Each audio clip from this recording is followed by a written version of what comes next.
Hello guys, ఈరోజు అయితే మా దగ్గర అయితే రాట ఎత్తున్నాం. వినాయక చవితి రాట వీడైతే తీసుకున్నాం.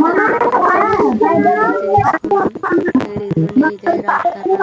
దీనికి పసుపు వేసి వైట్ బొట్లో కుంకుమ బొట్టు కూడా పెట్టాం. అలాగా పూల దండ కూడా చుట్టూరు కట్టాం. నువ్వులు వేయాలని చెప్పి నువ్వులు కూడా వేసాం, మనం కూడా వేసాం. కాకపోతే మా కూడా వీడియో తీసి స్కూల్ డ్రెస్లో రెడీ అయిపోయి వీడియో తీస్తున్నాను. ఇంటికి ఈ టైం ఎన్నింటికో తెలియదు కదా, పొద్దున్న 8:35 వేసాం కదా రాట అయితే. ఇదిగో మా దినేష్ అన్ని అయితే ఇది కడుతున్నాడు. రాటకు పువ్వులు కడుతున్నాడు. గండి పూస్తాను ముత్తదిలుగా ఎత్తారంట కదా తంబలలో, అవి కూడా ఉన్నాయి.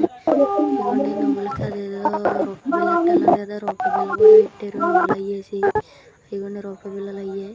మా దినేష్ అన్ని రాటకి నిమ్మకాయ వేసి వైట్ క్లాత్ తోటి కడుతున్నాడు. పక్కన నుంచి మా ఆంటీ గారు ఎట్టారు, కొబ్బరాకులు అయితే మా ఆంటీ గారు ఎట్టారు కదా. ఇప్పుడు అందరం కలిపి రాటనైతే నిలబెట్టేస్తాం. ఇదిగోండి ఈడే మా బిట్టుగడి భలే ఉంటాడు. మన్యాల ఇంటి దగ్గర ఉంటాడు బిట్టుగడు. అదిగోండి మా పక్క వాళ్ళు మేము అందరం కలిపి వేసాం.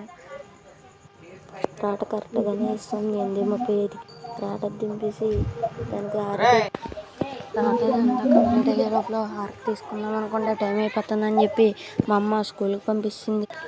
వీడియో తీసేది ఎవరనుకుంటున్నారా, మా చిన్నక్కే ఫోటోలు కూడా తీస్తున్నారు అక్కడ మా దినేష్ అన్యాలు.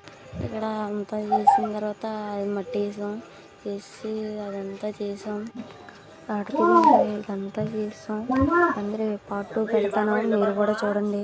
ఇదైతే పార్ట్ 1, పార్ట్ 2 కూడా మీకు వస్తుంది. పందిరి కట్టేటప్పుడు పందిరి కంప్లీట్ అయిపోయిన తర్వాత పార్ట్ 3, వినాయకుడిని నెట్టిన తర్వాత పార్ట్ 4, అలా పార్ట్స్ ఉంటాయి గాయస్. మీరైతే పార్ట్ నెంబర్స్ని మిస్ అవ్వద్దు. మిస్ అవ్వకుండా మన ఛానల్ని సబ్స్క్రైబ్ చేసుకొని చూసుకోండి. Okay, bye bye.